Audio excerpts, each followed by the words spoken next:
नमस्कार, जोहार ही चलते हैं झारखंड की ताज़ा खबरों की ओर। लेकिन उससे पहले अगर आपने अभी तक इस चैनल को सब्सक्राइब नहीं किया तो कर लें, जिससे कि आपको झारखंड की ताज़ा खबर रोजाना मिलती रहे।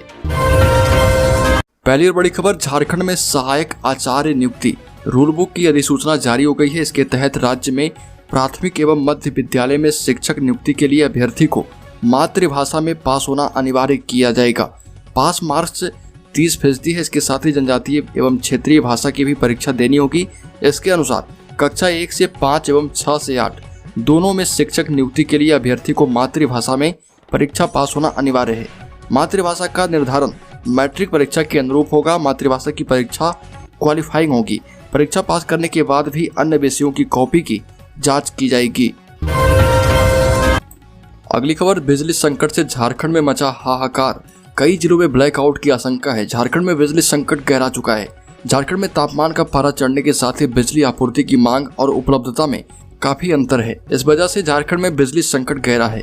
फिलहाल राज्य में बिजली की मांग और आपूर्ति में पीक आवर के दौरान 500 मेगावाट का अंतर है। इससे राजधानी रांची समेत झारखंड के अन्य शहरों में बिजली आपूर्ति प्रभावित है। वहीं ग्रामीण इलाकों में इसका अधिक असर पड़ने वाला है। अगली खबर, झारखंड में प्राइवेट विश्वविद्यालयों की नहीं चलेगी मनमानी, हेमंत सोरेन लागू करने वाले हैं बेहद ही कड़े नियम। मुख्यमंत्री हेमंत सोरेन झारखंड में स्थापित निजी यूनिवर्सिटी की मनमानी को लेकर सख्त हैं। अधिसंख्य विश्वविद्यालयों के द्वारा आवश्यक आधारभूत संरचनाएं नहीं होने के बावजूद विभिन्न पाठ्यक्रमों में लगातार नामांकन लिया जाता है। अब ऐसे विश्वविद्यालयों पर शिकंजा कसने के लिए विश्वविद्यालय अनुदान आयोग के दिशा निर्देश को राज्य में अनिवार्य रूप से लागू कराने की तैयारी है। इसे लेकर राज्य सरकार द्वारा गठित मॉडल रूल बुक में बदलाव किया जा रहा। मुख्यमंत्री ने इस पर अपनी स्वीकृति प्रदान कर दी है। अब इस पर राज्यपाल की अनुमति मिलने के साथ ही यूनिवर्सिटी पर शिकंजा कसना शुरू हो जाएगा। अगली खबर, झारखंड में कोरोना को लेकर सरकार का बड़ा फैसला। झारखंड में 31 जुलाई तक चलेगा कोरोना वैक्सीन महाअभियान। झारखंड में 31 जुलाई तक कोविड टीकाकरण चलाया जाएगा। इसके मद्देनजर सभी जिलों को ग्राम और पंचायत स्तर पर टीका सभा करने का निर्देश जारी किया गया। स्वास्थ्य विभाग के अपर मुख्य सचिव अरुण कुमार सिंह ने कोविड टीका महाअभियान फेज 2 और टीका सभा के आयोजन से संबंधित आदेश जारी किए हैं। धनबाद में तैयारी शुरू कर दी गई। आपको बता दें कि झारखंड में 12 से 14 साल के बीच के मात्र 48% बच्चों को टीके की पहली डोज लगी है, जिनमें मात्र 15% बच्चों ने दूसरी डोज लगवाई है। धनबाद में अब तक मात्र 40% बच्चों को टीके की पहली डोज और 7% बच्चों को दूसरी डोज लगी है। और इसी को लेकर राज्य सरकार काफी चिंतित है और इसी को देखते हुए 31 जुलाई तक कोरोना वैक्सीन महाअभियान चालू किया गया। अगली खबर, जेपीएससी ने खेल दिया बड़ा खेल, असिस्टेंट इंजीनियर बहाली पर मार लिया यूटर्न। झारखंड हाईकोर्ट के जस्टिस राजेश संगर की अदालत में सहायक अभियंता नियुक्ति मामले में सुनवाई हुई। सुनवाई के दौरान जेपीएससी की ओर से पूर्व में दाखिल शपथ पत्र को वापस लेने और संशोधित शपथ पत्र दाखिल करने की मांग की गई। अदालत ने जेपीएससी को इसके लिए याचिका दाखिल करने का निर्देश दिया है। उक्त मामले में प्रार्थी की ओर से जवाब दाखिल करने के समय की मांग की गई है, जिसे अदालत ने स्वीकार कर लिया है। झारखंड लोक सेवा आयोग फिर से विवादों में है। इस बार सहायक अभियंता नियुक्ति में पेच फंसा है। हाईकोर्ट में जेपीएससी ने पलटी मारते हुए कहा कि पीटी में आरक्षण नहीं दिया गया है, जबकि पहले ये कहा गया था कि आरक्षण देने की बात हो चुकी है। अगली खबर, भाजपा सांसद निशिकांत दुबे का झारखंड के मुख्यमंत्री हेमंत सोरेन पर बड़ा आरोप है। भाजपा सांसद निशिकांत दुबे ने झारखंड के मुख्यमंत्री हेमंत सोरेन पर उनकी हत्या कराने का प्रयास करने का आरोप लगाया। निशिकांत दुबे ने एक पर एक 3 ट्वीट कर किसी अपराधी का वीडियो साझा किया और कहा कि यह वही अपराधी है जिसे दिल्ली पुलिस ने पकड़ा है। इसने साल 2018 में मुझे जान से मारने की धमकी दी थी। सांसद ने ट्विटर पर लिखा कि मुख्यमंत्री इन अपराधियों को संरक्षण देकर मेरी व मेरे परिवार की हत्या करवाना चाहते हैं। सांसद के ट्वीट के बाद से पहले से ही सियासी उथल पुथल झेल रहे झारखंड में नीचे से ऊपर तक खलबली मच गई है। अगली खबर, हेमंत सरकार ने टेलीकॉम कंपनी को दे दिया शिक्षक बहाली का ठेका, जिस पर हाईकोर्ट बेहद ही बिगड़ गया है। झारखंड हाईकोर्ट के जस्टिस राजेश संकर की अदालत में दिव्यांग बच्चों को पढ़ाने के लिए सरकारी स्कूलों में रिसोर्स शिक्षक की नियुक्ति मामले में सुनवाई हुई। सुनवाई के दौरान अदालत ने इस मामले में जेईपीसी, झारखंड एजुकेशन प्रोजेक्ट काउंसिल और राज्य सरकार से जवाब मांगा है। अदालत ने जेईपीसी से पूछा है कि टेलीकॉम सेक्टर में काम करने वाली कंपनी को शिक्षक नियुक्ति का टेंडर कैसे दे दिया गया। उक्त कंपनी के पास शिक्षकों की नियुक्ति करने का कोई अनुभव भी नहीं है और उन्हें कैसे शिक्षक नियुक्ति में दखल देने को कहा गया। अगली खबर, खूंटी के गांव में फिर से पत्थलगड़ी की आग भड़काने की साजिश है। खूंटी जिले के दर्जन भर गांव में पत्थलगड़ी की आग फिर से भड़काने की साजिश रची जा रही है। गुजरात के तापी जिले के कटावसन गांव से हफ्ते भर पहले खूंटी आए रविंद्र गामित और यशपाल गामित यहां अपने साथियों के साथ मिलकर ग्रामीणों को भड़काने एवं समानांतर सरकार चलाने का प्रोपेगेंडा कर रहे। इनके इरादे खतरनाक हैं। ये भारतीय संविधान और भारत सरकार को खारिज कर उसके जगह खुद को असली सरकार बताते हैं। साथ ही आदिवासियों को भड़काकर राशन कार्ड, आधार कार्ड आदि का इस्तेमाल नहीं करने, अपनी अलग कार्यालय चलाने, अलग स्कूल चलाने और अलग सिक्का चलाने की बात भी कह रहे हैं। अगली खबर, हेमंत सोरेन खान एवं सेल कंपनी मामले में सुप्रीम कोर्ट जाएगी। आपको बता दें कि मुख्यमंत्री हेमंत सोरेन और उनके भाई बसंत सोरेन के करीबियों के सेल कंपनी में निवेश और सीएम को लीज आवंटन के खिलाफ दाखिल याचिकाओं के मेरिट पर हाईकोर्ट के फैसले को सरकार सुप्रीम कोर्ट में चुनौती देगी। बताया जा रहा है कि 9 जून को सरकार की ओर से सुप्रीम कोर्ट में एसएलपी विशेष अनुमति याचिका दाखिल की जाएगी। इससे पहले 3 जून को झारखंड हाईकोर्ट ने दोनों याचिकाओं की मेटेनेबिलिटी पर फैसला सुनाते हुए याचिका को सुनवाई योग्य मान लिया था। अब इस पर हेमंत सोरेन सुप्रीम कोर्ट जाने की तैयारी कर चुके हैं। अगली खबर, देश में कोरोना का डर फिर से सताने लगा है। सबसे ज्यादा केस महाराष्ट्र और केरल से आ रहे।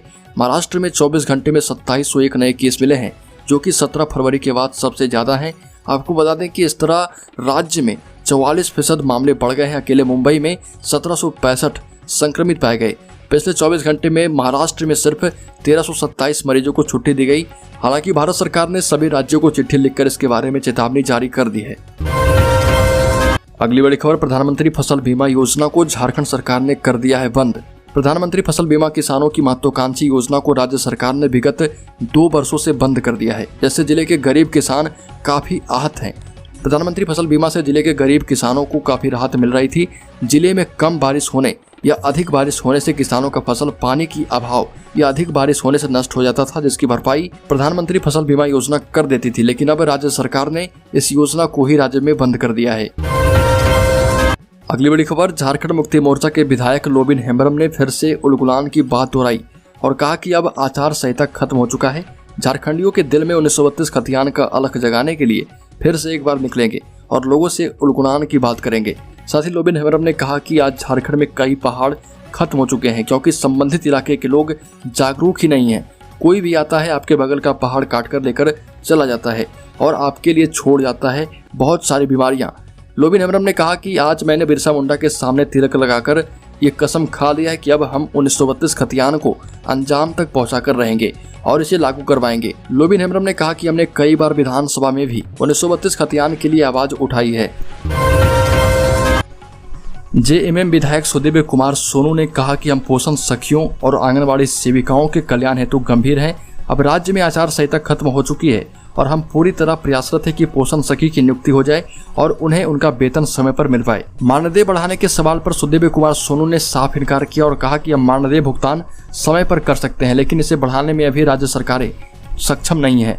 हालांकि इस पर भी विचार किया जाएगा और कहा गया कि मुख्यमंत्री हेमंत सोरेन की पूरी टीम राज्य के इस महिला समस्या का अस्थायी हल निकालने के लिए बेहद गंभीर है। पूर्व की सरकारों पर आरोप लगाते हुए सुदेव कुमार सोनू ने कहा कि पूर्व की सरकारों ने पोषण सखियों और आंगनबाड़ी सेविकाओं को केवल ठगा है। अगली बड़ी खबर, राज्य में मांडर विधानसभा उपचुनाव हो रहे। मैदान में बीजेपी, झारखंड मुक्ति मोर्चा पार्टी के साथ ही साथ असदुद्दीन ओवैसी की पार्टी एआईएमआईएम भी है। हालांकि मुकाबला बीजेपी और जेएमएम के बीच का है। हाल ही में बनी खतियानी झारखंडी पार्टी ने भी उम्मीदवार उतार दिया है। बीजेपी उम्मीदवार गंगोत्री कुजूर ने बेड़ो स्थित महादानी मंदिर एवं सरना स्थल में पूजा अर्चना करके एक खास संदेश देने का प्रयास किया है और कहा कि पार्टी ने दोबारा मौका दिया है, 2014 की तरह मुझे विजय मिलेगी। अपने विधायकी काल में अधूरे रह गए विकास कार्यों को पूरा करेंगे। आधी आबादी की शिक्षा एवं स्वास्थ्य पर विशेष ध्यान भी देंगे। हालांकि भाजपा के लिए चुनौती खुद उनके पार्टी के लोग ही बन गए हैं। बीजेपी के ही नेता ने टिकट नहीं मिलने से नाराज होकर निर्दलीय पर्चा भर दिया है। भाजपा नेता देवकुमार धान ने पर्चा भरते ही चुनाव लड़ने का ऐलान कर दिया। हालांकि बीजेपी ने यह कह दिया है कि बीजेपी में रहते हुए देवकुमार धान ने गलती कर दी है, पर्चा भरकर, और उनके खिलाफ अब कार्रवाई भी की जाएगी। अगली बड़ी खबर, झारखंड एकेडमिक काउंसिल की 10वीं और 12वीं की बोर्ड परीक्षा अप्रैल महीने में खत्म हो चुकी है। स्टूडेंट्स अब बेसब्री से रिजल्ट का इंतजार कर रहे। परीक्षा परिणामों को लेकर ताजा अपडेट यह है कि दोनों ही कक्षाओं का रिजल्ट जून के आखिरी सप्ताह तक आने की संभावना है। जैक अध्यक्ष डॉक्टर अनिल कुमार महतो का कहना है कि कई जिलों में अब भी मूल्यांकन का कार्य चल ही रहा। जिन जिलों में कॉपी के मूल्यांकन का काम पूरा हो गया है, उन जिलों के डेटा टैबुलेशन के लिए भेज चुके हैं। अनिल कुमार महतो ने कहा कि पंचायत चुनाव की वजह से परीक्षा के परिणाम को घोषित करने में समय लगा है। चुनाव की वजह से मूल्यांकन कार्य में बाधा आई है, लेकिन जून के आखिरी सप्ताह तक जैक की कक्षा 10वीं और 12वीं के नतीजे घोषित हो सकते हैं। अगली बड़ी खबर, झारखंड के शिक्षकों का क्षेत्रीय भाषा के आधार पर होगा स्थानांतरण, साथ काम कर सकेंगे पति और पत्नी। आपको बता दें कि झारखंड के सरकारी स्कूलों में अब शिक्षकों का क्षेत्रीय भाषा के आधार पर स्थानांतरण हो पाएगा।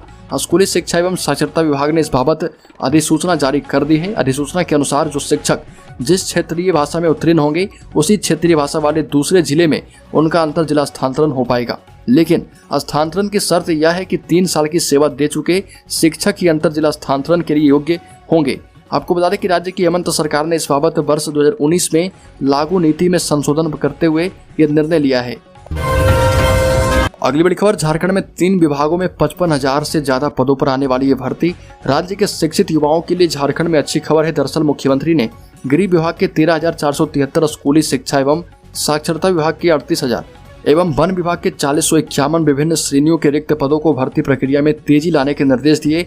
दरअसल धुरबा स्थित प्रोजेक्ट भवन में बैठक में मुख्यमंत्री हेमंत सोरेन ने अधिकारियों को यह निर्देश दे दिया है। अगली खबर, सीएम हेमंत सोरेन ने साधा भाजपा पर निशाना। झारखंड के मुख्यमंत्री हेमंत सोरेन ने एक बार फिर मुख्य विपक्षी दल भाजपा पर निशाना साधा। गुमला के परमवीर अलवर्टा एक्का स्टेडियम में आयोजित सर्वजन पेंशन वितरण सह जागरूकता कार्यक्रम को संबोधित करते हुए मुख्यमंत्री हेमंत सोरेन ने एक बड़ा आरोप लगाया। दावा किया कि केंद्रीय जांच एजेंसी सरकार को गिराने का प्रयास कर रही है और ये भी कहा कि डबल इंजन की सरकार में राज्य का विनाश ही हुआ। ये भी कहा कि मौजूदा सरकार के समय भारत सरकार की एजेंसियां विकास की गति को रोकने में जुटी है।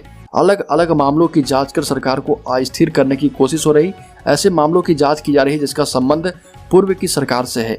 पूर्व की रघुवर दास सरकार की तरफ इशारा करते हुए कहा कि चोरी डकैती पूर्व की सरकार करती है और सजा हम भुगते हैं। अगली बड़ी खबर, राहत लेकर आने वाला है मानसून। झारखंड के कई इलाकों में झमाझम बारिश होगी।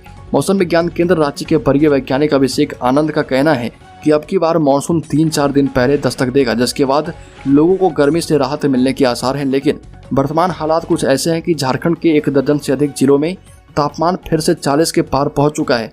मौसम विभाग की रिपोर्ट की माने तो पश्चिमी दिशा से गर्म हवा बहने के कारण यह स्थिति बनी है, लेकिन यह जो स्थिति है वो ज्यादा दिनों तक रहने वाली